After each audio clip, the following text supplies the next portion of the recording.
Welcome to the Infowars Nightly News. It is Friday, June 27th, 2014. Here's a quick look what's coming up.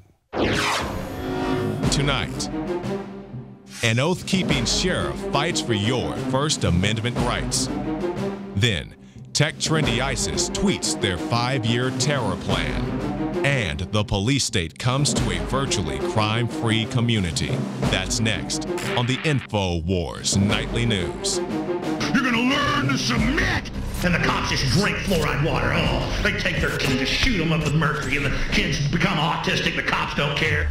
The Saudi and CIA-supported terror army ISIS, who is trained by the U.S. military, has supposedly posted their 5-year expansion plan on Twitter.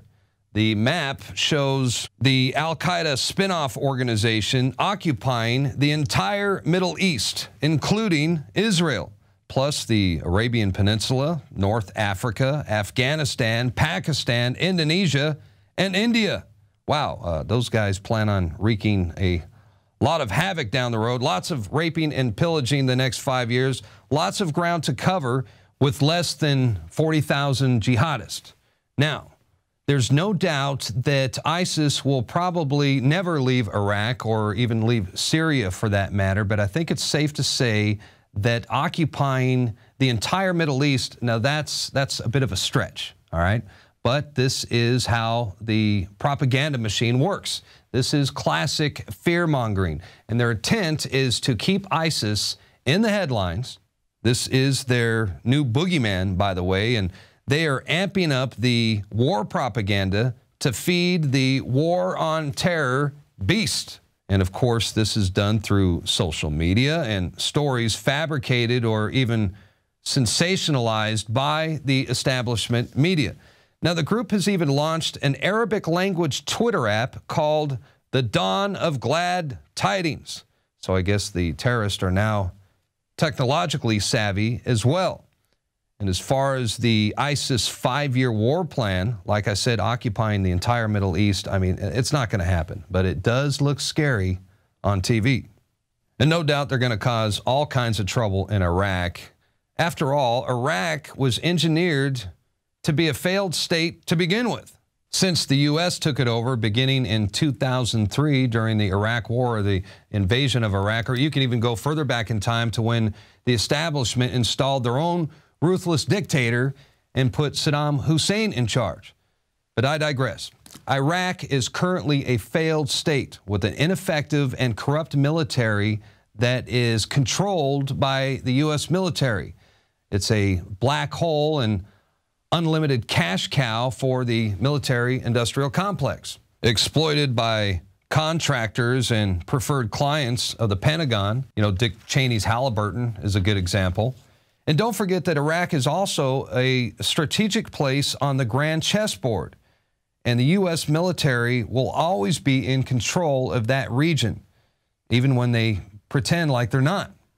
So don't believe the hype. The ISIS map on Twitter is a joke. I mean, this is just more propaganda that's created by the CIA, the United States, and NATO. Picture it as a prop in the ongoing effort to expand what looks like the never-ending war on terror. Now, there is a very interesting article that is posted on Infowars.com right now by William Engdahl, ISIS in Iraq, a CIA-NATO dirty war op.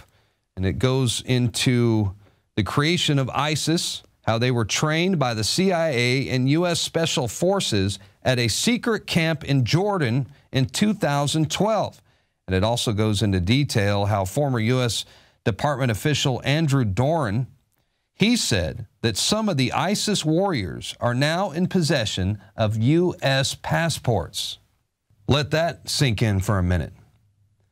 You know, the war on terror was manufactured for the expansion of the U.S. military-industrial complex and American imperialism on a global scale.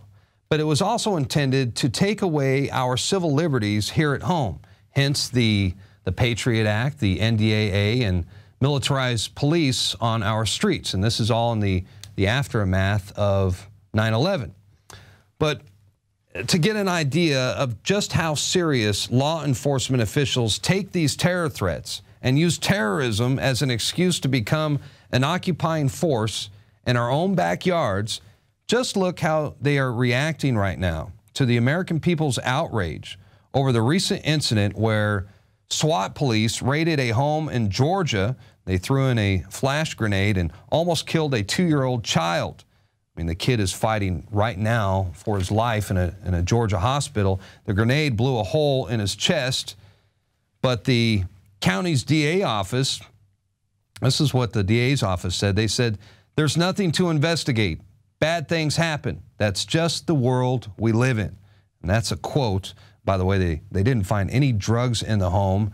And to add even more insult to injury, a company that provides video training programs for law enforcement is suggesting that nobody will complain about militarized police in America or examples of police brutality when ISIS comes a-calling. They actually posted that remark on their Facebook page. And this was in response to the 2-year-old child who's clinging to life right now after his chest was blown apart by police. So ISIS is the new boogeyman, another Frankenstein created by the CIA and trained by our U.S. military to expand the war on terror and further take away our civil liberties here at home. Get it? Yeah, it looks like you're following along just fine. Hey, we're going to take a quick break. Infowars Nightly News will return right after this. Stick around.